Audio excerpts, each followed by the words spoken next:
Agora vamos falar de algumas perguntas importantes que geralmente são feitas, né? A análise de filme, que ela interpreta a obra, o que vocês acham? Como que vocês responderiam?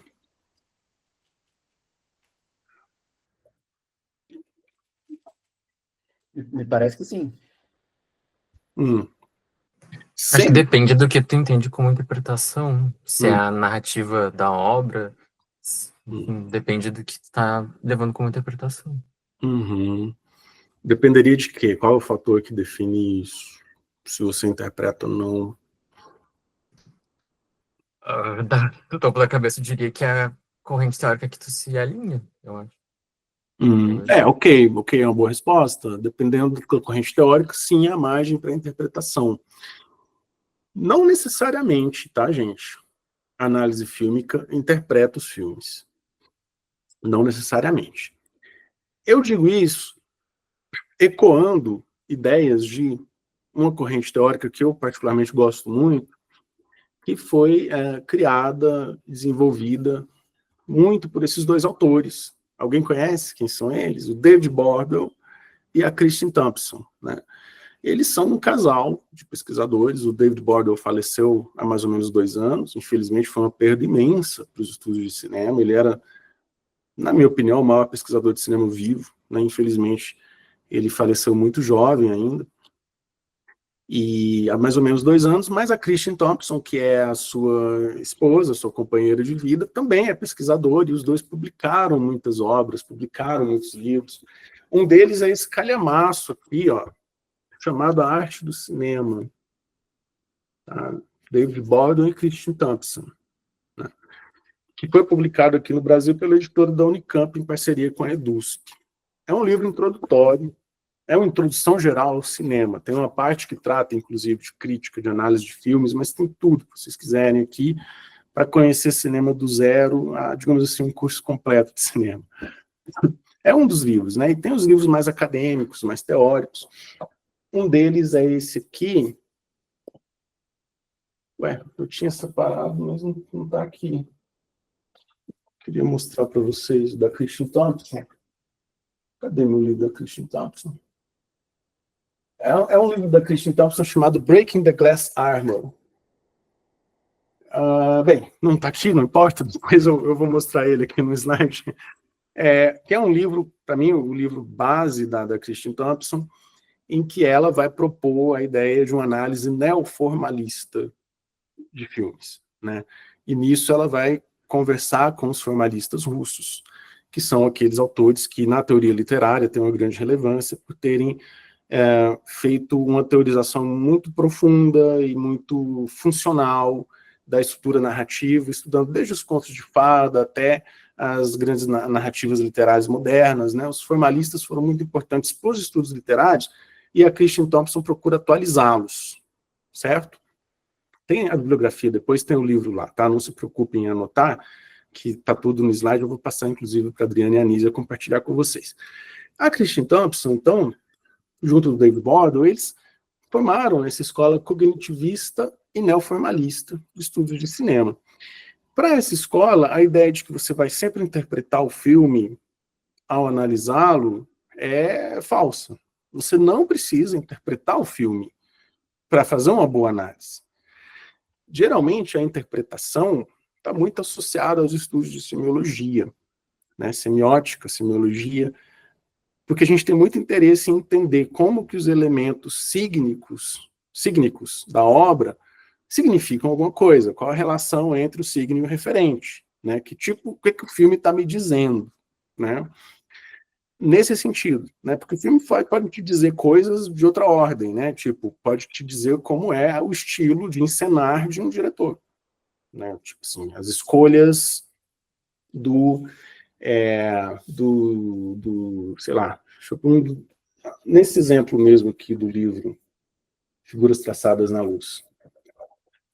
O David Bordwell analisa a obra do Angelopoulos, que é um diretor grego. Por que ele usa planos muito abertos? Essa é uma característica de estilo. Por que que ele gosta de filmar em campo aberto e planos muito longos? Que, inclusive, em grande parte, podem ser definidos como plano sequência, embora planos estáticos, né? Assim, não é aquele tipo de plano sequência que a gente vê hoje na série Adolescência, que está o tempo inteiro a câmera em movimento, até porque a câmera em movimento é um tique do cinema contemporâneo, a câmera quase nunca para.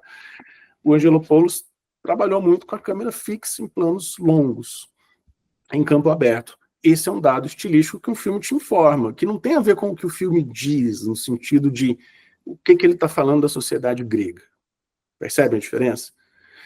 Então, olha, nesse livro, que é um exemplo de análise não interpretativa, figuras traçadas na luz, o David Bordel vai praticar um tipo de análise do estilo que aborda aspectos formais, sem depender de interpretação semântica.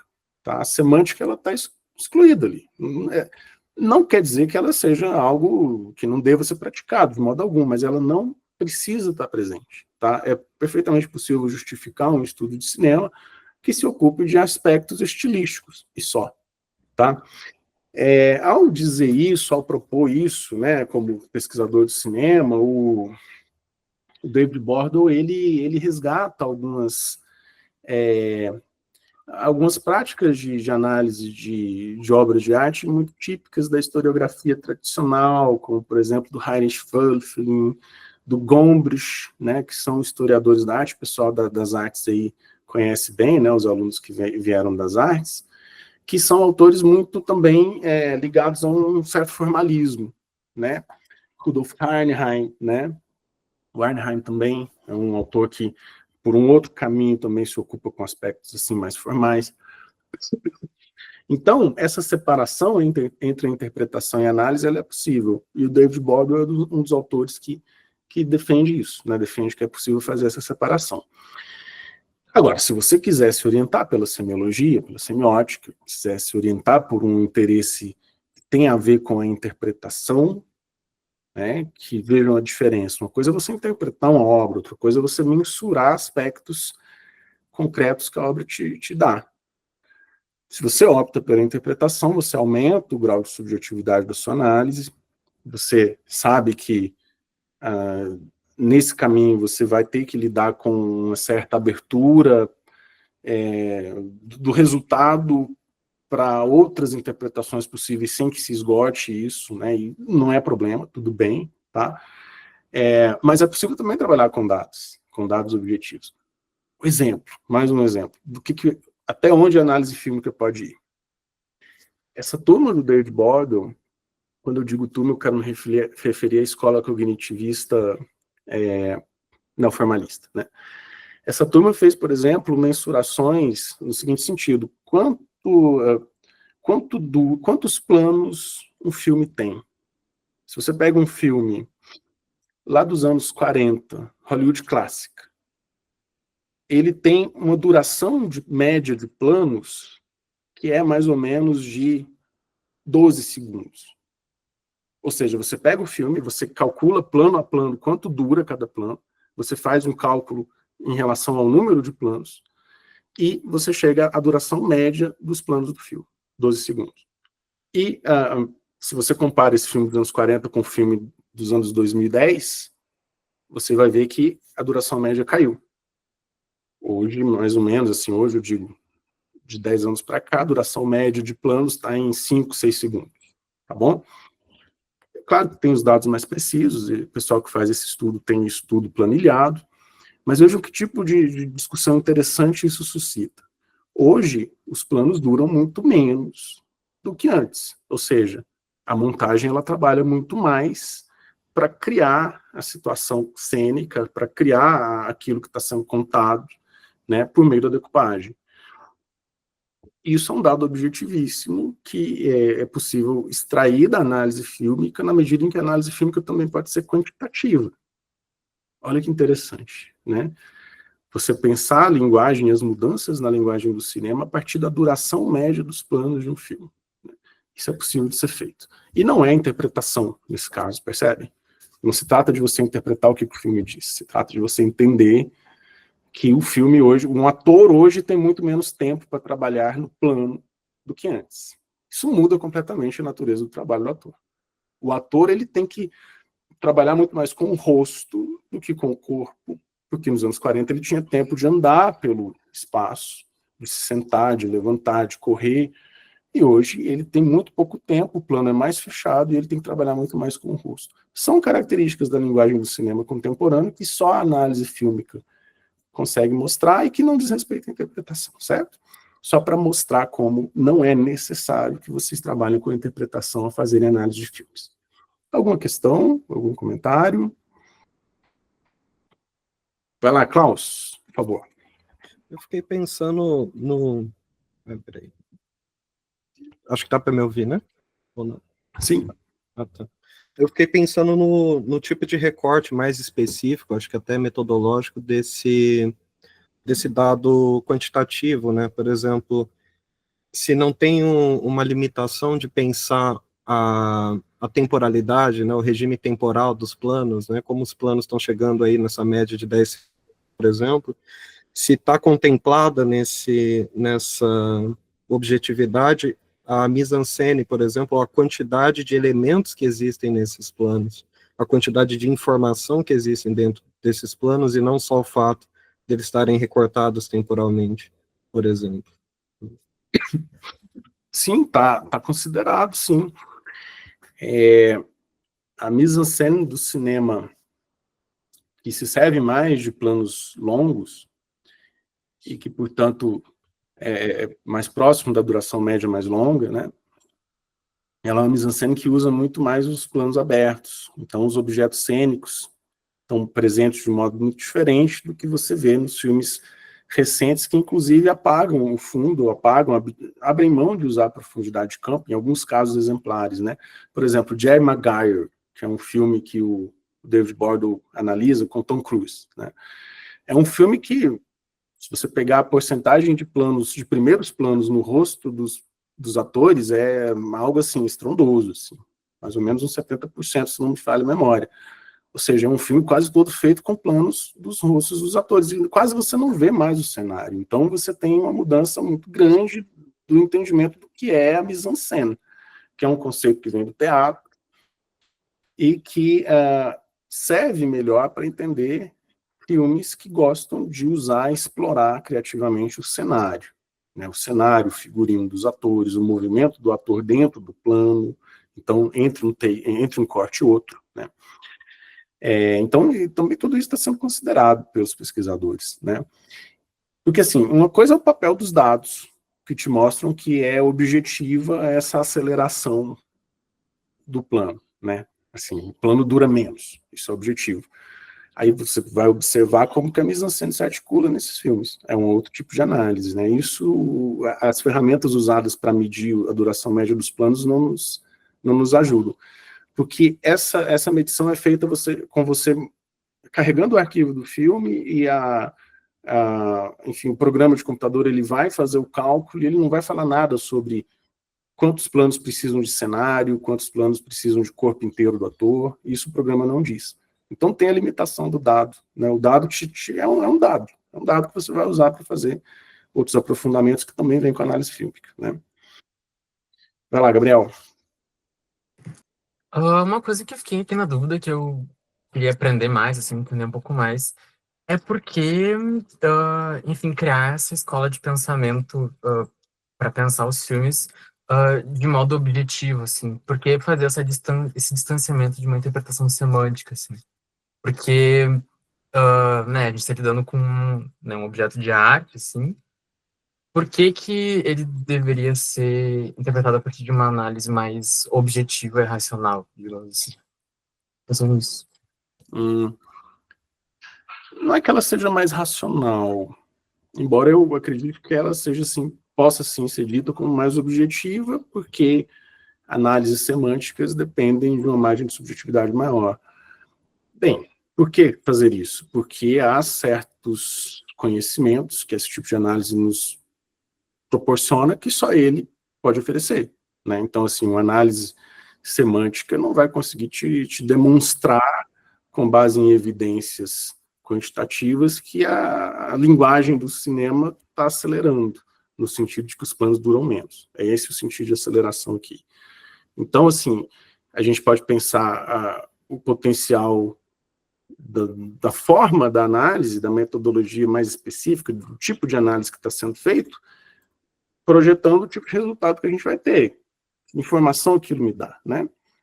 Tem informações que só mesmo uma análise assim, objetivista e menos interpretativa nos dá, mas não é para excluir a análise semântica, não se trata de exclusão, é só para mostrar que tem o seu lugar, cada um tem o seu lugar e cada um pode contribuir, né? Em alguma medida. Nise, por favor. Eu ia justamente reforçar isso que você falou, Rodrigo, porque quando a gente está falando de uma análise mais qualitativa, né, que pode entrar as questões de subjetividade, a gente perde um pouco esse rumo da lógica científica. Então, um estudo como esse que você citou, que vai, a partir do quantitativo, constatar a aceleração do plano, isso é fundamental para a gente poder afirmar sobre uma coisa que é muito comum, que no audiovisual, hoje em dia, as imagens são muito mais aceleradas. Então, só falar isso não tem uma lógica nem uma comprovação. Uhum. Então, esse processo me parece que é fundamental. Uhum. Perfeito. É uma impressão que a gente tem, mas a gente tem um método científico que nos garanta afirmar isso sem que seja só uma impressão. Porque se eu vou lá e assisto Cidade de Deus, eu fico assim, né? E Cidade de Deus é antigo, né? Tem coisas muito mais aceleradas. Outro dia a gente projetou aqui no Cine Cultura o filme Tóquio Porrada. Vocês já viram esse filme? Que é um clássico do cyberpunk, cinema japonês. Eu saí quase zonzo da sessão, porque era muito, muito, muito rápido, assim, cortes o tempo inteiro. Então, assim, a gente tem essa impressão, mas será que ela é verificada pela ciência? E essa é a ideia. Marília, você está tomando um delicioso café, eu imagino. pode É um chazinho. Chazinho. Eu fiquei pensando assim... Ai, não sei se eu vou conseguir elaborar. Mas, se a gente consegue fazer esse balanço, tá? É porque eu pensei muito também na minha futura dissertação, né? E como é que eu vou começar a construir ela? Eu estou no primeiro semestre, então tá bem na parte da construção. Mas quando o senhor falou que isso não tem a ver com encenação, aí eu fiquei pensando, mas tem sim. Mas talvez é porque eu sou atriz, então talvez eu estou me deixando levar por esse lado, assim. Mas eu fiquei pensando em alguns exemplos de filmes que justamente vão contra isso e pegam e botam um monólogo, assim, no meio do filme, né? E como isso vai gerar um sentido no filme, porque vamos dizer que sim, o filme contemporâneo tem um ritmo mais acelerado, e aí uma obra da Talvin, né?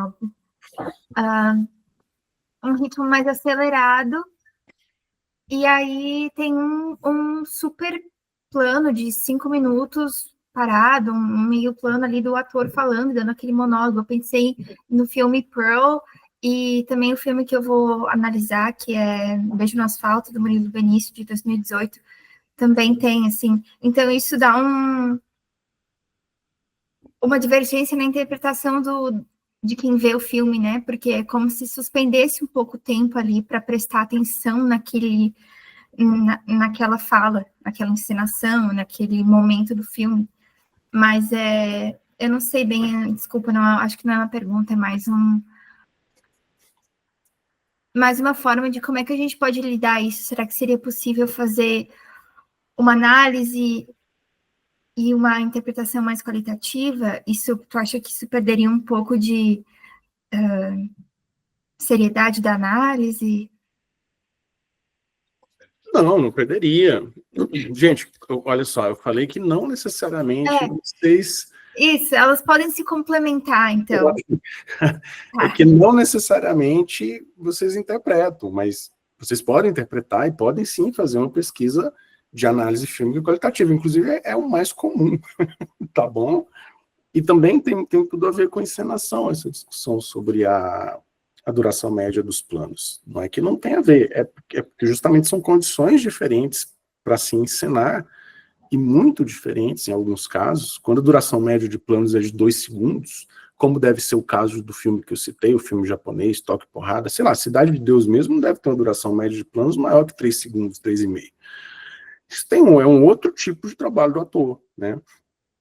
Mas, assim, fazer inferências a respeito do olhar do espectador, do tempo que o espectador tem para pensar, aí já você tem que fundamentar isso para além da simples mensuração da duração dos planos, porque são outras questões que vêm à tona, né? Assim, tipo, será que um filme que é muito acelerado nesse sentido, ele impede que o espectador realmente reflita sobre o que está vendo? Será que isso é verdade? Não sei, eu não tenho certeza disso. Embora me pareça também como uma impressão que certos filmes super lentos, pega, por exemplo, Cavalo de Turim. Quem assistiu Cavalo de Turim? Cavalo de Turim de Belatar. Certos filmes que vão por uma outra vertente são filmes que te provocam mais a refletir, às vezes porque te dão esse tempo. É a vertente que a gente chama hoje no cinema de slow cinema. Tem muitos pesquisadores estudando o slow cinema, que é um cinema que está confrontando justamente essa ideia de filmes acelerados, né? Sendo bem sintético aqui, que é para dar um outro tempo de olhar, um outro tempo de apreciação para o espectador. Então tem muita coisa que você pode discutir, Marília, assim, e tudo isso pode ser argumento para você, tá? Assim, a discussão mais objetivista, mais quantitativa, que serve para o teu trabalho, que provavelmente vai ser majoritariamente qualitativo e interpretativo, e não é problema que seja assim. O que realmente importa é que a metodologia da análise fílmica esteja coerente com o problema de pesquisa de vocês. Esse é o coração. Tá? Isso é o que mais conta. Se você tem um problema de pesquisa claro e consistente, e se a metodologia da análise vai dar a resposta que você espera para esse problema. Tá? E aí, que tipo de análise é feita é outra coisa, tá bom? Não pode ter muito assim, vou fazer isso porque qualitativo é melhor que quantitativo, ou o contrário. Não, gente, tudo, na medida em que tudo produz conhecimento, tudo é válido, tá? Desde que rigorosamente produzido a partir de métodos consistentes, né? Uhum. Eu fiquei até pensando que, às vezes, não é nem muito sobre a encenação, sobre o trabalho do ator, e mais sobre o trabalho de montagem, né? Que quando a gente vai filmar, tu vai filmar a cena inteira. A montagem que faz com que o plano fique 2 segundos e volte e sai, blá, blá, blá.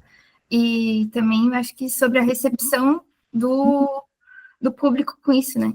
Mas, enfim, muito obrigada. Até o livro fala aqui, né? Ele reforça várias vezes que não existe um método universal, que cada analista vai fazer do seu próprio jeito. Tá? Uhum. Perfeito.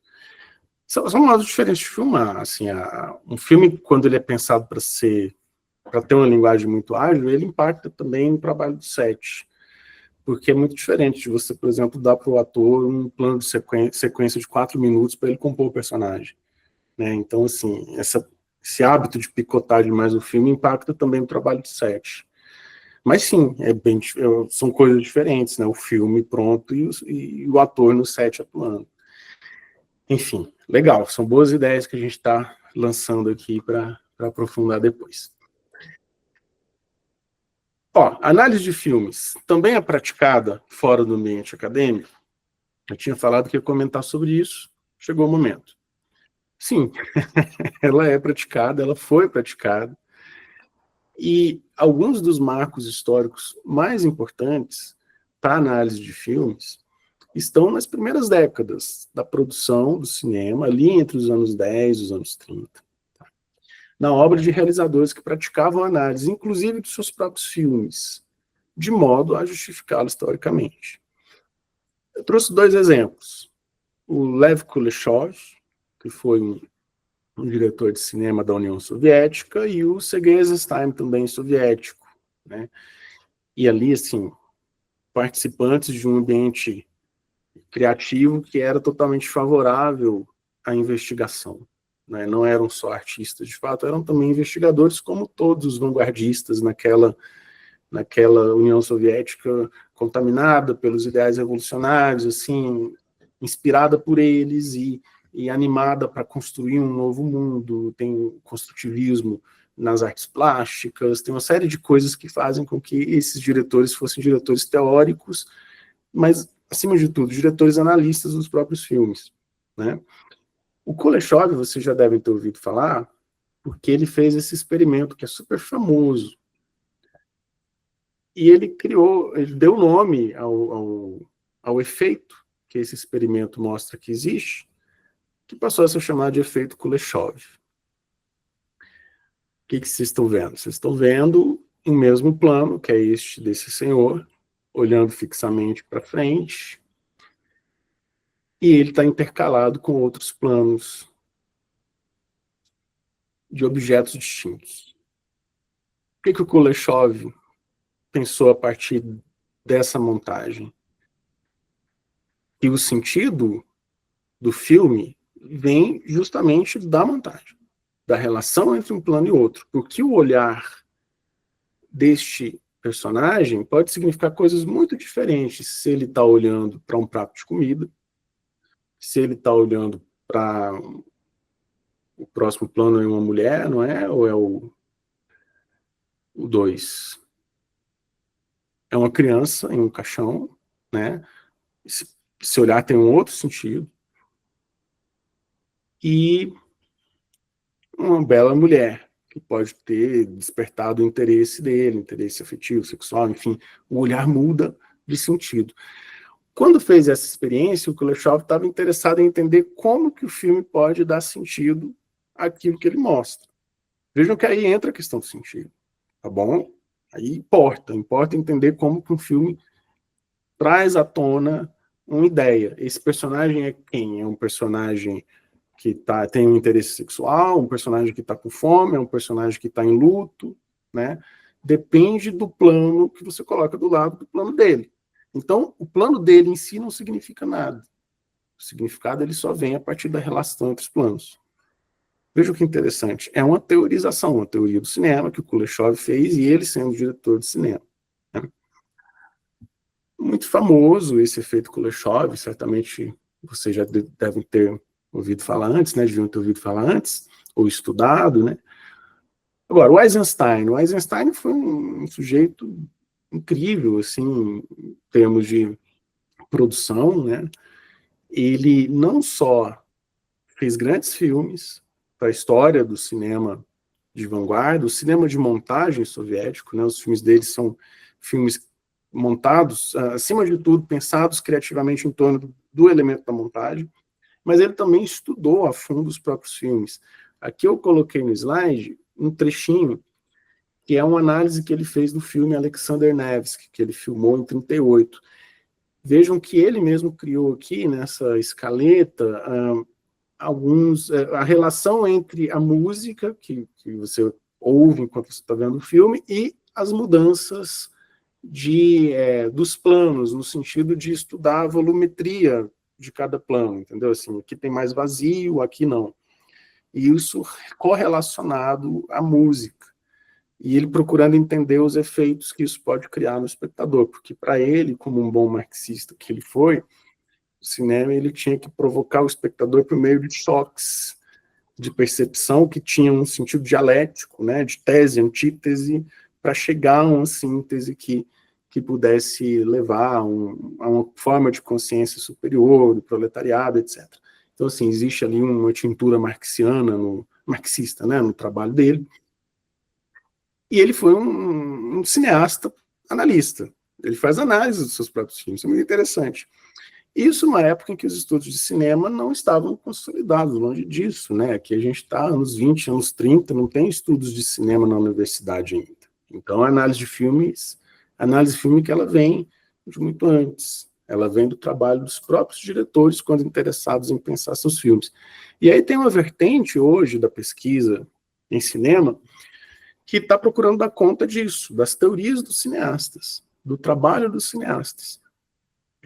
O que eles pensaram sobre seus próprios filmes e que tipo de produção teórica e analítica eles produziram. Casos aqui que eu mostrei para vocês, do Kuleshov e do Eisenstein. Mas esse livro, que é muito, muito legal, recomendo que quem quiser aprofundar, leia, é do Jacques Aumont também, As Teorias dos Cineastas. É um bom ponto de partida para entender isso, porque ele faz um resuminho do que cada um dos grandes cineastas pensou sobre seus próprios filmes, né?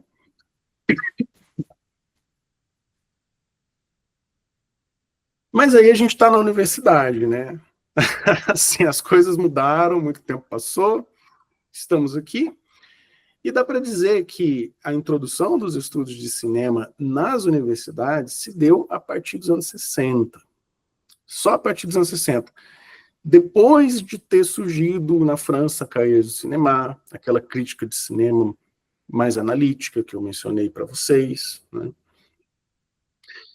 E por conta dessa passagem para dentro das universidades, a maior parte da produção de análise de filmes hoje é feita por acadêmicos como nós. Nós que estamos aqui, nos ocupamos disso, trabalhamos com isso, somos pesquisadores que, quando interessados em fazer análise fílmica, continuamos essa tradição, né, com os nossos novos objetos, aplicando o método e reinventando o método a partir das nossas questões e problemas. As diferentes tendências teóricas que dominaram as universidades desde então passaram a estabelecer as condições para a prática efetiva das análises. E as análises coexistem com diferentes abordagens. Lá no iniciozinho da aula eu falei dos olhares sociológico, historiográfico, filosófico, que estão presentes também. Psicanalítico, né? Nossa psicanálise, como disciplina, né? Ela deu muitas contribuições para os estudos de cinema, sempre a partir dos seus próprios interesses, entender a psique humana e a cultura humana a partir do inconsciente, né? A psicanálise é um exemplo de um saber paralelo que corre junto dos estudos de cinema e que deu muitas contribuições para a área, né? Então, a gente, hoje, na universidade, tem essa realidade, né? Então, a pergunta é, como a análise fílmica é praticada na nossa pesquisa acadêmica? Esse é o livro que eu queria mostrar para vocês, que eu não achei, que é o Breaking the Glass Armor, da Christian Thompson, que propõe uma abordagem neoformalista para análise de filmes. Gosto do livro, acho que vale a pena ser livro, é um livro lido, né, um livro que foi publicado inicialmente em 88, a primeira edição dele é do final dos anos 80, então já tem aí algumas décadas, mas ainda muito interessante, muito atual, porque ela consegue, nessa discussão que ela faz sobre o que os formalistas russos têm a ver com os estudos de cinema, tipo assim, 100 anos antes dela escrever o livro, eles estavam analisando estrutura narrativa, e ela traz eles de volta para o debate para mostrar que é possível construir um tipo de abordagem acadêmica dos filmes, que ela chama de neoformalista, que seja, acho que até assim, um bom termo é versátil. Eu acho que as propostas da Christian Thompson são de grande versatilidade, porque essa ideia de neoformalismo não é um método no sentido de como fazer, é muito mais aquilo que ela chama de approach, de uma abordagem, né, de um modo de olhar o objeto filme. E tem uma outra leitura, que foi que eu pedi para vocês fazerem antes da aula, que na verdade foi a bibliografia que eu indiquei para vocês, que está publicada, é um artigo do Bordo que está nesse livro aqui, ó, Teoria Contemporânea do Cinema, do Fernão Pessoa Ramos, que é um professor da Unicamp. Ele organizou esse livro em 2 tomos para trazer para o Brasil as ideias dessa vertente mais analítica, né, de estudos do cinema. Analítica em contraposição à continental, que seria a vertente francesa do Jacques Aumont, né, por exemplo, que eu citei já várias vezes aqui. Então, nesse artigo do Bordo, que eu gostaria que vocês lessem depois da aula, se não leram ainda, que eu acho que é um artigo excelente, tá, para ter uma ideia dos estudos de cinema na universidade hoje, esse artigo chamado Estudos de Cinema Hoje, as vicissitudes da grande teoria, é um texto no qual o Bordo vai fazer um panorama histórico e vai diferenciar as várias tendências que desde os anos 60 foram se apresentando como direcionadores do tipo de análise de filmes que se faz, do tipo de estudos de filmes que se faz, né? Por exemplo, ele fala muito sobre como foi importante aquilo que ele chama de teoria da posição subjetiva, que inclui a psicanálise, que é sempre uma discussão sobre o cinema que quer entender o papel do espectador, a subjetividade do espectador. Versões assim mais radicais dessa teorização levam, por exemplo, à ideia do Jean-Louis Baudry, por exemplo, que foi um pesquisador francês, que dizia que o cinema era uma espécie de aparelho ideológico, no qual, ao entrar na sala de cinema, você se despia da sua subjetividade e ficava ali recebendo informações que seriam como códigos a respeito de como se inserir socialmente e tudo mais, né? Seria um apagamento do sujeito cartesiano e para que fosse inscrita na subjetividade do espectador tudo o que o filme quer dizer, né, do mundo, né? Isso, claro, vale mais para um cinema comercial, de massa, do que para um cinema de arte. Esse tipo de teoria fez parte da história da inserção dos estudos de cinema na universidade. Qual seria o lugar das análises fílmicas? Né? Essa é uma pergunta que, a partir da leitura do Bordel, a gente faz. O que a gente vai fazer, afinal de contas, com a análise fílmica? E o que ele propõe é que a gente procure fazer o que ele chama de pesquisa de nível médio. E aí eu estou amarrando com o início da aula. Tá? Porque o Bordel vai falar sobre Big Theory, sobre um crescimento exagerado da teorização. Mais ou menos o seguinte: a impressão falsa que os estudantes têm de que, para estudarem cinema de maneira relevante, é necessário ter uma fundamentação teórica super densa e pesada. Tipo assim, não basta eu explicar uma questão, eu dar uma resposta a uma questão, problema sobre o filme. Eu preciso, de alguma maneira, ter um conceito, sei lá, rizoma, um conceito do Deleuze, para eu poder discutir mais a fundo, porque aí sim a minha pesquisa vai ser uma pesquisa acadêmica. Eu vou falar da encenação rizomática de um diretor asiático, alguma coisa assim, usando um conceito super pesado, que geralmente é resultado de alguma migração, que vem de uma outra teoria. No próprio Deleuze já é migrado, né? Já vem da biologia. Você se apropria de conceitos e usa conceitos extremamente pesados nessa tendência de fazer uma big theory, e ao fazer isso, você acaba fazendo o que eu disse no início da aula que não se pode fazer, que é sufocar o filme, que é não deixar o filme falar, né? Então, nesse texto, que eu acho que é o texto que eu mais gostaria que vocês lessem,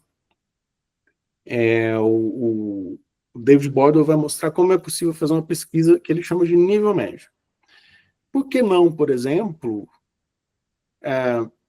estudar cinematografias alternativas? Sei lá, quem conhece a fundo no Brasil o cinema do Chile? Conhecemos um pouco, mas ninguém conhece a fundo. Seria interessante fazer um estudo sobre o cinema do Chile? Seria. Cinema chileno, contemporâneo. Vamos mais longe, né? Assim, a escolha dos objetos. Basicamente, para entender o cinema por ele mesmo. É meio que uma declaração de que o cinema pode ser estudado porque ele tem uma dignidade por si só. A análise fílmica entra aí no sentido de que ela pode ser empregada também para entender aspectos da linguagem cinematográfica, porque ela é uma metodologia própria para isso, sem essa má consciência de que, ao fazer isso, eu estou fazendo muito pouco, né? Isso é muito legal. Eu gosto muito dessa perspectiva do Bordel. Eu acho que ele acerta, porque eu vejo isso nos alunos. Tem aluno que chega querendo estudar, por exemplo, eu tenho um doutorando que ele está querendo estudar o pós-apocalíptico. E aí ele está trabalhando com essa noção do pós-apocalipse nas séries, nos games, né? Em todo tipo de produto cultural hoje que fale de um mundo não só distópico, que também já é um conceito que tem sido muito discutido, mas também um mundo pós-apocalíptico. Como isso é representado, o que isso significa para nós hoje. E ele tende a usar um aparato muito pesado de teorias para discutir cultura, e na medida em que ele faz isso, vai perdendo a força a própria série que ele quer estudar, que é Fallout, né, que também tem um game e tal, vocês já devem, se vocês assistiram. Então, é preciso equilibrar, é preciso achar o tom certo, porque a tese dele não vai ser melhor se ele chegar com um caminhão de leituras de antropólogos ou filósofos, na medida em que o trabalho dele é sobre audiovisual, sobre narrativas seriadas. Isso, na verdade, pode enfraquecer o trabalho dele, porque ele nem vai ser bom o suficiente no trabalho, nem vai ser bom o suficiente para ser sociologia ou antropologia, como também não vai ser para ser análise do filme, no caso da série. Entendem? O grande problema de você não ajustar a medida é que você não vai fazer nenhuma coisa nem outra. Você não vai fazer sociologia e não vai fazer análise de filmes. Você vai fazer uma espécie de trabalho que está no meio do caminho. Por isso que eu me oponho tanto a esse tipo de escolha, né? Que não é bem uma escolha, eu acho que é mais um hábito, né?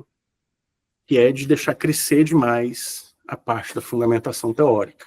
Se você quer fazer teoria, faça um trabalho de teoria. Sabe? Não tem problema nenhum. Zero problema. Inclusive, acho ótimo. Assim. São raros os trabalhos que encaram mesmo a ideia de que eu vou fazer teoria. Se você quer fazer isso, faça, ótimo. Mas não ache que fazendo assim, aquele primeiro capítulo, que geralmente é o capítulo da fundamentação teórica, sendo mega denso, você vai garantir que a sua análise vai ser interessante, porque não vai, assim, pode ficar totalmente desarticulado, né? Essa é a ideia, gente. E como fazer análise fílmica, então? Para fechar. Vamos seguir? Já são 3h38, vou seguir só mais um pouco, a gente fecha, acho que antes das 4 horas. Querem fazer algum comentário? Não? Depois de falar tanto para vocês, pode ser meio frustrante. Mas olha, não existe um método universal para analisar filmes. Tá, Rodrigo, você falou, mas como que eu vou fazer análise fílmica? Não tem uma regra, um receituário, assim. Aí, o outro livro que eu pedi para vocês lerem, ele é ótimo. A Marília está lendo lá. Ele vai mostrar como são diversas as possibilidades de você analisar um filme. Diversas. Inclusive, tem métodos analíticos que vão muito caminhos diferentes desse do Bordo, que eu enfatizei porque é um autor que eu gosto muito. Não existe um método universal. O que existe como procedimento geral, e aí vale dizer que existe mesmo, que toda análise fílmica faz em alguma medida, são 2 passos. A decomposição da obra, por meio da descrição textual das imagens e sons, e a recomposição analítica, pela qual o pesquisador se posiciona a respeito do que está sendo investigado. Esses 2 passos, eles são inevitáveis, eles são incontornáveis. Você vai decompor e você vai recompor. E ao recompor, você vai analisar. Na medida em que você for decompondo, né, você vai perceber que o objeto não se deixa prender pelo seu discurso textual. Ele é outra coisa. E isso é o desafio que todo analista tem que enfrentar. Estou ali pegando tudo que eu posso das imagens e dos sons. Quando eu estava escrevendo meu mestrado, foi o momento em que a ficha caiu. Eu assisti não sei quantas vezes aos filmes, assim, centenas, se brincar. Porque eu queria pegar tudo. E é um trabalho inesgotável, porque toda vez que você assiste de novo, você pega alguma coisa nova que você não tinha percebido. E às vezes aquilo ganha uma relevância. Pode ser que não termine nunca, né? Se você se empolgar. Mas você vai ter que recompor, você vai ter que organizar aquilo no seu próprio discurso e vai ter que dizer algo com base naquilo que está sendo investigado. Decomposição e recomposição em uma nova linguagem são procedimentos inevitáveis, incontornáveis da análise fílmica. Mas ela é totalmente variável. Você pode fazer uma análise de filmes mais interessada nos personagens, na relação entre os personagens, ou pode fazer uma análise fílmica mais interessada na narrativa, em como a ação vai se desenvolver, e a narrativa pode ser dividida em atos, por exemplo, né, que é uma análise mais narratológica e não análise de personagem, né? A literatura que você vai usar em cada uma dessas práticas de análise é um pouco diferente, mas todas elas pertinentes a aspectos de linguagem e formais e estéticos do cinema, né? Porque você estudar a construção de personagens é também uma discussão, é um tema próprio da linguagem cinematográfica. Sobretudo, cinema ficcional narrativo, né? Então, tenham em mente que é, por si só, um método muito variável. E, às vezes, experimentar métodos diferentes, em trabalhos diferentes, é muito interessante, é muito bom, tá? E aí, voltamos àquele ponto, tanto métodos quantitativos como qualitativos, tá joia? Não precisa ser só qualitativo. Um autor que eu acho que deve ser lido por nós, aqui no Brasil, uma vez que ele é um especialista em cinema brasileiro, e isso é muito importante para nós, não é um tema que tem muito a ver conosco, porque é o nosso cinema, né? É o Ismael Xavier. O Ismael Xavier, professor da USP, hoje aposentado, mas ainda atua em bancas, né? Mas já com atuação em um ritmo menor, né? Assim, mais leve. O Ismael, ele escreveu grandes clássicos da análise fílmica no Brasil. Por exemplo, esse livro, que é a tese de doutorado dele, Alegorias do Subdesenvolvimento. Alegorias do Subdesenvolvimento é um livro de análise fílmica. Tem uma nova edição, essa minha edição já está velhinha, tá bem antiga, mas tem uma edição nova, não sei se saiu pela COSAC, antes da COSAC falir, ou se foi uma outra editora, mas muito bonita a edição nova, vale a pena ler. Todo mundo que está fazendo análise fílmica, acho que tem que ler os livros do Ismael, mesmo que não se interesse por cinema brasileiro, porque ali vai ver modelos de análise, como ele faz a análise. Aí, ó, o Guilherme tem, ó. Qual que é a editora, Guilherme? É da COSAC mesmo. Ah, é da COSAC, bacana. Olha, o que o Ismael faz? Ele pega o conceito de alegoria, que é um conceito que vem principalmente da teoria literária, mas não se aplica só ali. Por exemplo, Walter Benjamin discute muito sobre alegoria, mas também tem outros autores importantes, que Angus Fletcher, que é um autor que ele lê muito. Ele pega esse conceito e vai estudar os filmes brasileiros modernos, do momento em que o golpe militar, civil-militar de 64 está sendo fomentado e acontece, né? Então, aquele finalzinho do cinema novo e começo do cinema marginal. As análises do Ismael são, assim, maravilhosas, porque você consegue ver ele articulando esses conceitos, que são conceitos não são big theory, entende? Assim, não é nada que vá transcender ao filme, pelo contrário, é um conceito totalmente instrumental, porque os filmes são extremamente alegóricos, que são alegorias da cultura brasileira, da realidade brasileira naquele momento, e ele vai mostrar como isso, como fazer a análise fílmica é pertinente para entender melhor o cinema. Outro livro dele que eu gosto muito é esse aqui, ó, Sertão Mar. Sertão Mar, que também tem boas análises, são análises em que ele vai comparar o discurso do cinema clássico com o discurso do cinema moderno. E aí o mais interessante desse livro é que ele não tem um conceito orientador como o conceito de alegoria. Ele vai modular o método de análise fílmica de acordo com o objeto. Então, por exemplo, ao analisar, não sei se é Deus e o Diabo na Terra do Sol, ele vai blocar o filme, ele vai fazer uma blocagem do filme para poder segmentá-lo de maneira distinta como o filme é segmentado na própria narrativa, né? Não é a mesma divisão de atos da narrativa, mas uma blocagem que permite a ele fazer uma comparação com outro filme clássico sobre o mundo sertanejo, sobre cangaceiros, né, que são presentes ali na obra do Glauber Rocha. Né? Então, outro exemplo, tá? Sertão Mar, do Ismael. Mesmo que vocês não estudem cinema brasileiro, são livros que vão mostrar como a análise fílmica é feita, que tipo de relação o analista tem com o objeto, com os filmes, certo? Gosto muito, tá, das obras do Ismael, acho que ele é um grande mestre que a gente tem que ler. E aí, algumas indicações de livros, deixa eu ver o que mais que eu peguei aqui que eu posso mostrar para vocês, que é muito comum nas bibliotecas. Esse livro, por exemplo, Ensaios sobre Análise Fílmica, do Francis Vannoy. Não sei se vocês já se depararam com esse livro. É um livro super usado, mas um pouco limitado já, ele está muito ligado à semiótica, então ele ainda pensa a análise nos limites da teoria semiótica. Evitem usar, na pós-graduação não vale muito a pena. Um que eu gosto muito, e que aí vocês podem usar bastante, é esse aqui, ó, Lendo as Imagens do Cinema, que é dos mesmos autores que fizeram o livro Análise do Filme. Na verdade, sem o Jacques Saumon, é do Michel Marie, com o Laurent Juillet, né? Lendo as Imagens do Cinema. É um bom livro, especialmente porque ele mostra exemplos de como a análise pode ser feita quando você considera o filme como totalidade, o filme como parte de filme, né? Na verdade, a parte do filme, um segmento específico, com uma análise de uma cena.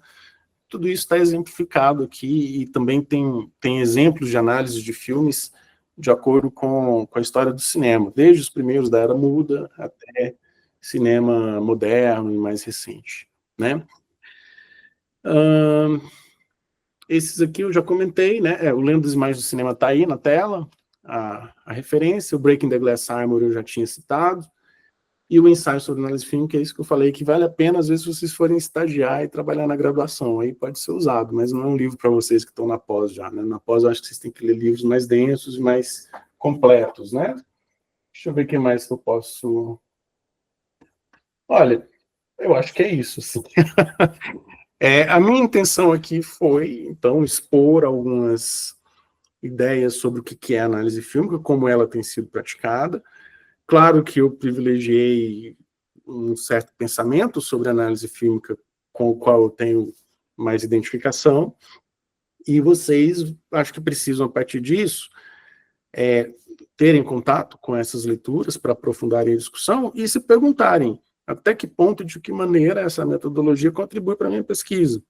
Se é o caso mesmo de incorporá-la à pesquisa de vocês, porque ela tem um objetivo e ela pode, sem dúvida nenhuma, contribuir muito. Às vezes vocês estão interessados em fazer uma discussão mais temática e não percebem que, ao analisarem aspectos formais e de linguagem, a discussão temática pode ganhar muito, ela pode ficar muito melhor. E aí, que a análise fílmica vai ajudar muito.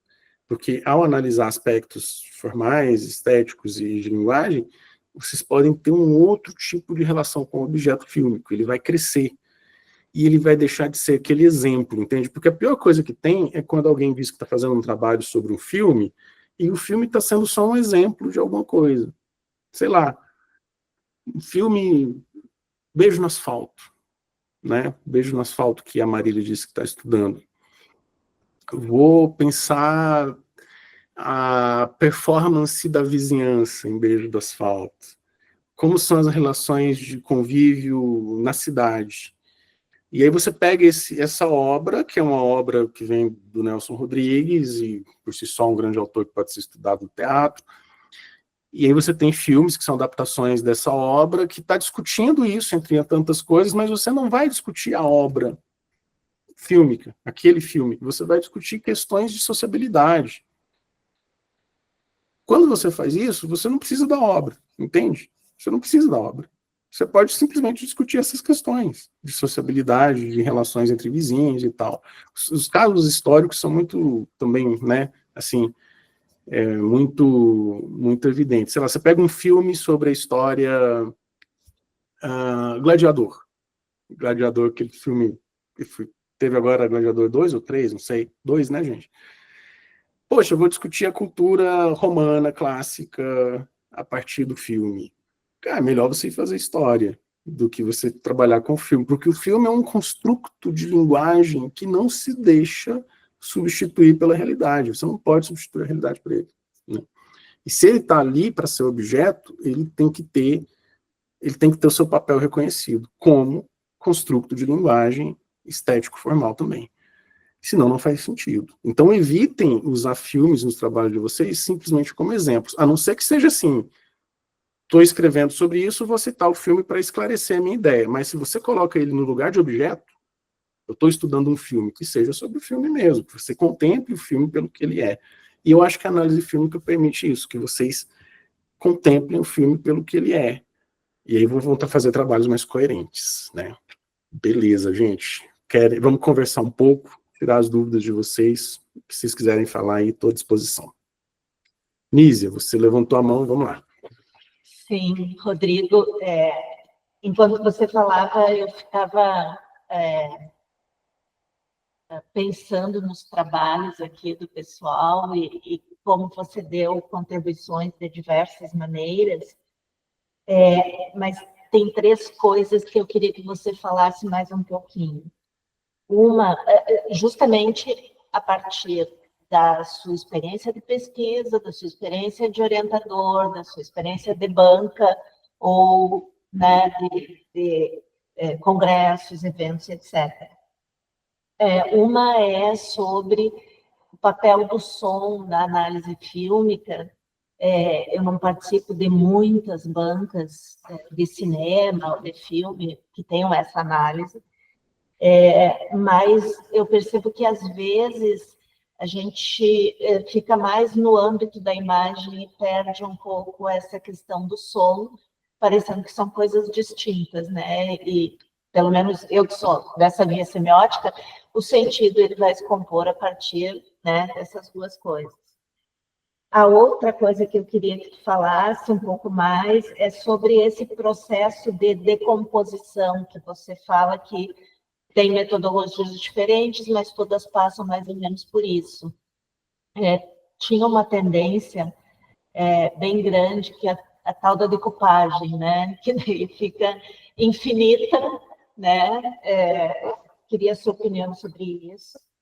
E a última coisa que eu queria que você desse, assim, fizesse uma avaliação, se você tem visto pessoas, estudos que, considerando outras análises fílmicas e toda essa teoria da metodologia, né, se tem gente que está propondo um método que pode até se basear em vários, mas que seja uma proposição própria do autor, né, da tese, da dissertação, enfim. Seriam essas 3. Obrigado, Nízia, ótimas perguntas. Realmente, a pesquisa sobre som, ela tem ficado mais forte recentemente, que eu sei que o pessoal do GT da Socini está mais atuante, assim, eles estão se encontrando, assim, acho que tem uma amiga que é a Jorge Assinara, professora da Estadual aqui de Goiás, que ela é musicista e pesquisadora de cinema, e ela é uma das que participam desse GT. Acho que está ficando melhor, assim, no sentido de que está rolando mais, está acontecendo mais. Porque realmente há uma tendência natural até, eu acho, que não é tão legal assim, mas é meio que vai acontecendo, de se valorizar demais a imagem e pouco o som. O que é errado, né? Assim, basicamente porque não é só imagem, né? Cinema é imagem e som, né? Talvez isso se explique pelo fato de que a maior parte dos filmes que a gente consome são filmes realistas, em que o som ele é o comentário da imagem, ou ele é a voz do ator, então ele está ligado à imagem de maneira, digamos assim, submissa à imagem. O som fica submisso à imagem, em certo sentido, que também não é bem assim quando você vai para os filmes, mas dá essa impressão. Não sei se isso acabou refletindo na prática da análise fílmica, mas de fato, como eu mostrei o exemplo do Eisenstein, o Eisenstein pensava meticulosamente a inserção sonora nos filmes, né? Estudava os filmes considerando isso. E desde o cinema moderno, que rompe com essa tradição do comentário, da música ambiente, pega os filmes do Godard, por exemplo, se você não presta atenção na banda sonora, você não entende o filme, né? Assim, basicamente não tem como, se você não interpretar mesmo a banda sonora. Então, eu acho que considera-se menos do que se deveria, mas há uma tendência talvez um pouco mais evidente hoje de que grupos de pesquisadores estão mudando isso, né? E tem autores que se ocupam com esse tema, né? Bastante. Mas realmente, a imagem tem esse privilégio na maioria das análises fílmicas que eu pego também para bancas e orientações. Segundo ponto que você pergunta é sobre a decomposição. O que eu noto é que hoje a gente tem uma versatilidade maior, digamos, o método ele não é um método rígido. E é bom que não seja, porque você que é semioticista deve, né, conhecer bem assim, certos estudos de cinema que são tão pretensiosamente rigorosos na hora de decompor que eles perdem o sentido. Eu mostrei um livro para um aluno do doutorado, inclusive está com ele, senão eu ia mostrar aqui, que é um compêndio de análises da obra do Glauber Rocha, que tem algumas análises semióticas feitas na época, e isso é anos 60 para 70, assim, foi bem na época que o Glauber Rocha estava em ascensão e tal, e eles lançaram esse volume no Brasil. E tem algumas análises ali que são, assim, 20 páginas de descrição meticulosa do momento em que surge tal cena, começa a cena, aí aparece o personagem, aí entra o cantador que faz a narração na forma de um repente. O filme era Deus e o Diabo na Terra do Sol. E tudo isso descrito com uma precisão, uma minúcia, que na época, sobretudo, que não tinha inteligência artificial, a pessoa deve ter gastado um mês só para fazer esse quadro. E qual o objetivo disso? Não tinha muito, entende? Assim, você pensava, olha, qual o problema, o que motivou a pessoa a fazer isso, não foi mais bem respondido porque ela fez uma análise tão minuciosa. Então, a decomposição, ela não pode ser tratada de maneira obsessiva. Quando você faz análise fílmica, eu acho que eu gosto, por exemplo, do uso de imagens na análise, bem ao modo do Bordon. O Bordon, nas análises dele, vou pegar figuras traçadas na luz, por exemplo, vou mostrar aqui. Aqui é uma página em que ele vai explicar o conceito de planimetria, por exemplo. E aí ele mostra exemplos de composições planimétricas. Eu gosto muito de análises que colocam a imagem no texto. Isso é importante. E hoje em dia a gente tem recursos que facilitam isso, né, na edição de texto. Claro, há muito tempo nós temos. Agora, quando a análise ela fica muito cerebral, ela é análise qualitativa e se torna muito cerebral, eu acho que acontece um fenômeno parecido ao da Big Theory, que é o do crescimento excessivo da fundamentação teórica. É o crescimento excessivo da metodologia para nada, entendeu? Assim, tipo, meu estudo vai ficar mais sério se eu criar um quadro que vai descrever a minutagem da obra inteira, minuto a minuto eu vou mostrar o que aparece e tal. Parece que eu fiz um grande estudo, mas isso pode não ter nenhum objetivo especial, entendeu? Então, eu acho que é preciso bom senso. A medida certa para saber se o seu método está bem ajustado ou não é: isso que eu estou fazendo me ajuda a responder minha questão problema ou não ajuda?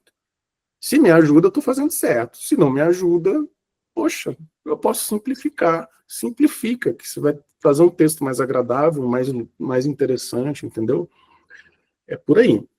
A última pergunta foi sobre desenvolvimento de métodos originais ou autorais, né? Eu confesso que eu não tenho visto isso, assim, nas bancas que eu participo de cinema não vejo muita inovação, na verdade. Eu não vejo bancas de trabalho, eu não participei, pelo menos, deve ter, né? Não quer dizer que eu seja alguém que possa, né, dar uma ideia de como está a área, porque eu participo das minhas bancas, mas eu não tenho uma pesquisa sobre como está a área hoje. Mas eu não tenho sabido de discussões que sejam sobre o método, né? Tipo assim, vou fazer um trabalho para pensar o próprio método. E eu acho que seria muito legal ter mais trabalhos assim.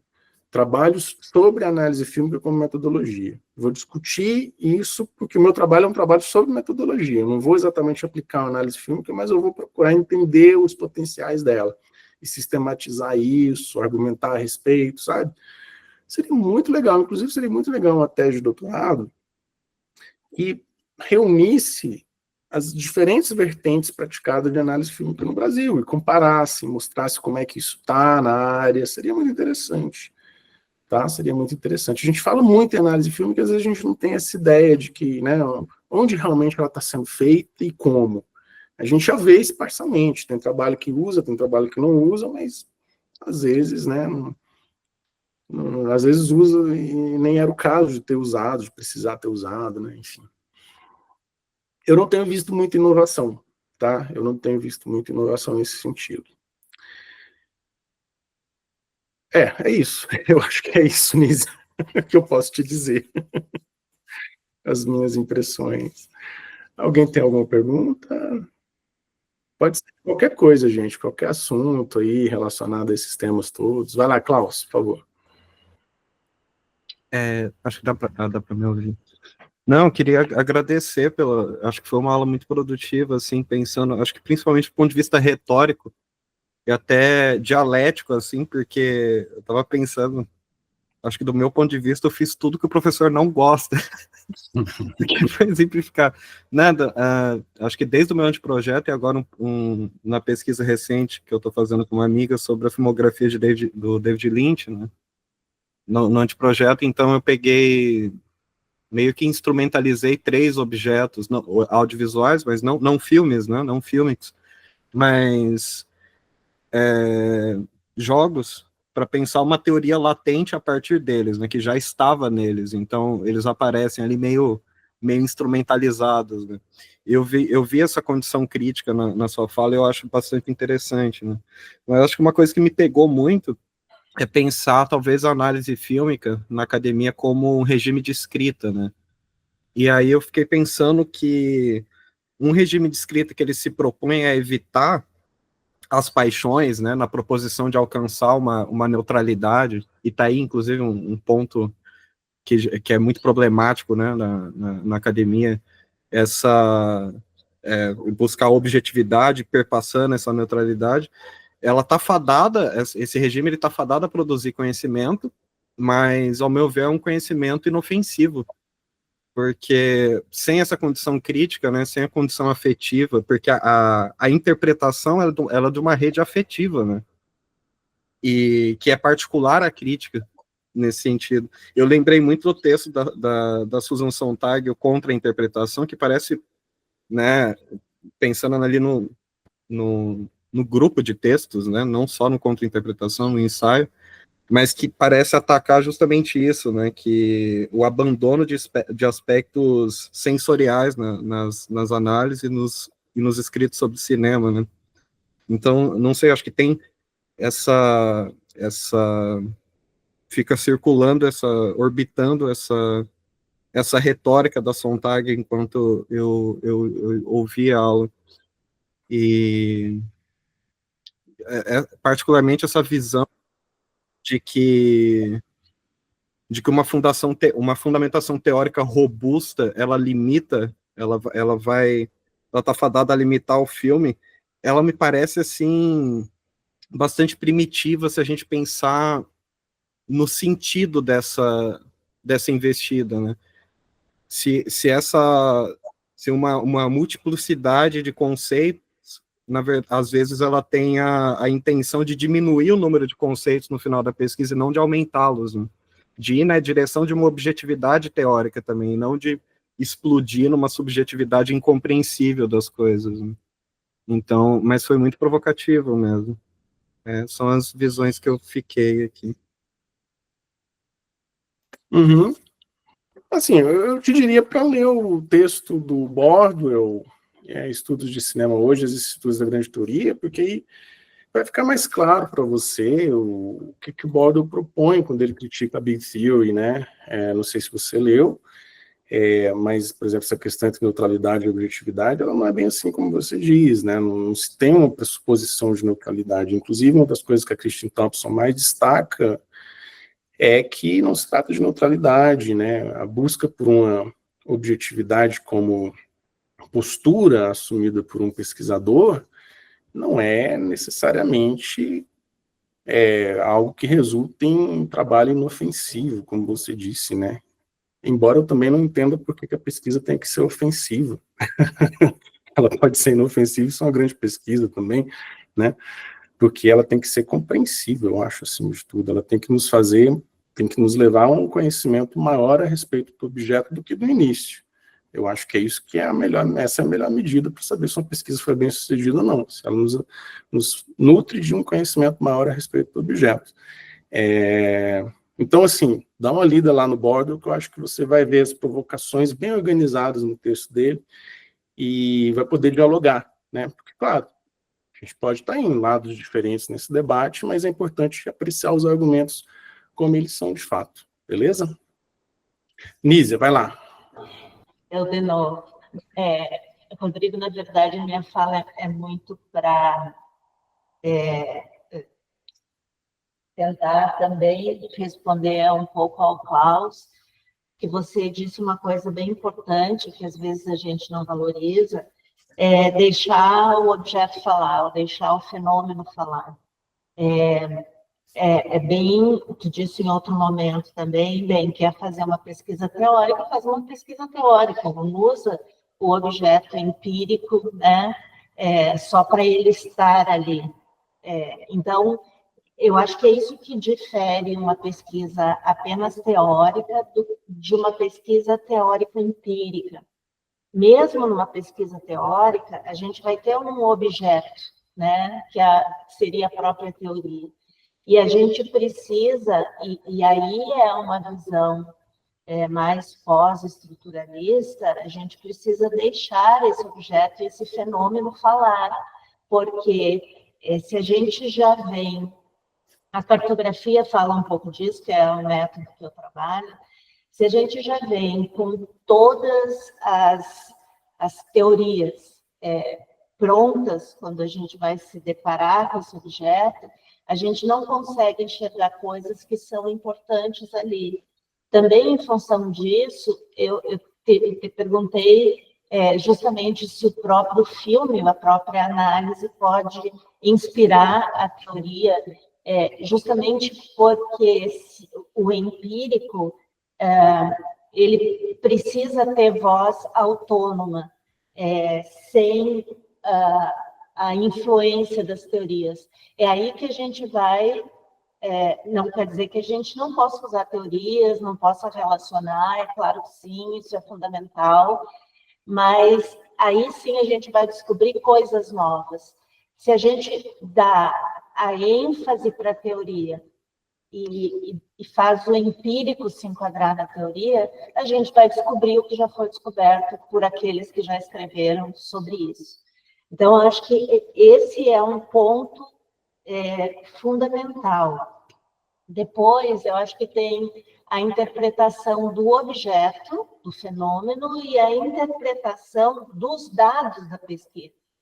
É na interpretação dos dados da pesquisa que eu acho que o autor da pesquisa vai se colocar, vai desenvolver os seus argumentos, mas quando eu estou interpretando o objeto, eu tenho que deixar o objeto dizer o que ele quer e não ele dizer o que eu estou pensando que ele deve dizer. E nesse sentido, o teu exemplo também foi muito bom, quando você disse que tem um aluno apaixonado lá por um audiovisual e difícil ver outros aspectos desse audiovisual que não seja aquele objeto da paixão, né, do desejo desse aluno. Então, a gente está envolvido com o objeto, não tem separação entre pesquisador e objeto, isso não existe, a gente está envolvido, mas como pesquisador, a gente tem o papel de olhar esse objeto por vários pontos de vista e não apenas por aquele, entre aspas, da paixão. Eu acho que quando a pessoa que está estudando determinado audiovisual consegue encontrar defeitos, coisas que não estão previstas, é nesse momento que ele está realmente executando pesquisa, porque encontrar aquilo que eu já estou pensando, que já é minha hipótese, não faz avançar muito. E a terceira coisa é que, mesmo toda a subjetividade que está envolvida na pesquisa, se eu for considerar um filme, vão ter que existir elementos nesse filme que são acionadores dessa subjetividade. E num processo de interpretação, daí mais semiótico, né, que é justamente, não dá para dizer, falar da alegria num filme, sem dizer onde eu vou encontrar essa alegria nesse filme. Na cor, no movimento, na sequência de planos, na atuação da personagem e tal. Então, ainda que seja que a subjetividade atravesse tudo isso,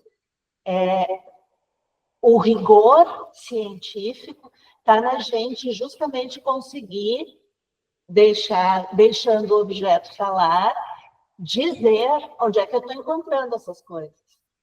Por isso, eu enfatizei, no caso, essa pesquisa quantitativa, eu sou uma pesquisadora quali, mas tem elementos de pesquisa quanti que são muito importantes e que vão me ajudar a afirmar coisas que eu estou percebendo, sentindo, mas que cientificamente eu não posso argumentar. Então, é esse processo, assim. E é claro que a teoria é importante e a gente faz a pesquisa justamente para ampliar o conhecimento e, portanto, para ampliar a teoria, mas quando entra o objeto empírico, eu estudo semiótica da cultura, então o que eles faziam é observar os fenômenos e aí construir a teoria. Eu acho que assim a ciência tem relação com o mundo, né? Porque obviamente, uma observação apurada, né? Não é uma observação superficial. Desculpa aí, Rodrigo, mas como eu já dei uma aula sobre cartografia, eu achei importante a gente recuperar algumas coisas aí. Foi ótimo, obrigado pelo complemento, foi muito bom. Bem no ponto aí da discussão. Mais questões, gente? Fique à vontade para perguntar. Tem vários daqui que tem como objeto empírico audiovisual. Talvez vocês possam dizer qual é o seu tipo de metodologia nesse momento pretendida, porque muitos estão muito no início do curso. Poderiam manifestar isso para o Rodrigo? Vocês estão no primeiro semestre, todo mundo aqui? Não, mas muitos sim. Recém-chegados. E quem está no doutorado e quem está no mestrado aqui? A maioria é mestrando, doutorando? Eu acho que não tem doutorando aqui, né? Ah, todo mundo é mestrado? Não, tem o Rafa, Pamela. o Pai, A Pamela. Pamela, eu acho, não é Pamela, não. Mas Sim. tem muitos que estão começando o mestrado nesse semestre. Uhum. Que é assim, pode ser que eu erre, mas eu acho que é a Marília, o Gabriel, o Klaus, o Rodrigo, a Gabriela, eu não sei dizer, a Marília, acho que a Gi também. Caio, tu queria falar? Fique à vontade aí. Não, eu só tava. Vocês estão me ouvindo? Sim? Não, eu só tava dizendo que eu sou doutorando também, só. É só para. Ó, a Gui fez uma pergunta ali no chat. Fiquei com uma dúvida, reflexão. A análise narrativa e estética está dentro ou próxima da análise fílmica? Em um artigo recente, uma professora e eu escolhemos usar a análise narrativa porque os aspectos técnicos não eram o centro daquilo que queríamos observar no fenômeno. Mas também passamos por um nível de decupagem e remontagem, imagino, né, para realizar essa análise. Seria decompor e recompor, né, essa parte final do comentário. Ok. Então, pode sim a análise fílmica ser realizada com a intenção de esclarecer aspectos narratológicos, isso é totalmente possível. Embora a narratologia possa se ocupar da narrativa independente de ela estar em um filme ou não. Né? Então, ele fala de uma narratologia modal que se prende ao objeto específico do cinema porque quer entender o modo como o cinema narra. E aí fazer uma análise fílmica para explicar isso, claro, super pertinente. Mas a narratologia, a análise narrativa por si só, pode discutir a história e como a história é construída, como no sentido de um encadeamento de eventos, um encadeamento lógico de eventos narrativos, que tem uma certa relação, dividida em partes, e essas partes têm uma relação entre si, por exemplo, a divisão de atos, a existência de um clímax. Isso não necessariamente está em um filme, isso pode ser uma narrativa literária. Então é possível promover esse encontro. É possível fazer uma análise fílmica que esteja voltada para o esclarecimento de aspectos narrativos da obra, perfeitamente, perfeitamente. Tá? Porque aí você vai estar discutindo como o cinema narra, que tipo de recursos o cinema tem para narrar, como eu posso contar tal evento no cinema, tal evento narrativo. Né? Vamos pensar, por exemplo, o filme que todo mundo deve ter visto, Ainda Estou Aqui, surge como narrativa literária e se transforma em um filme, né, por meio da adaptação. Como que o Walter Salles narra as mesmas coisas que são narradas no livro, usando imagem e som? Dá para discutir isso, entendeu? Então, sim, é possível.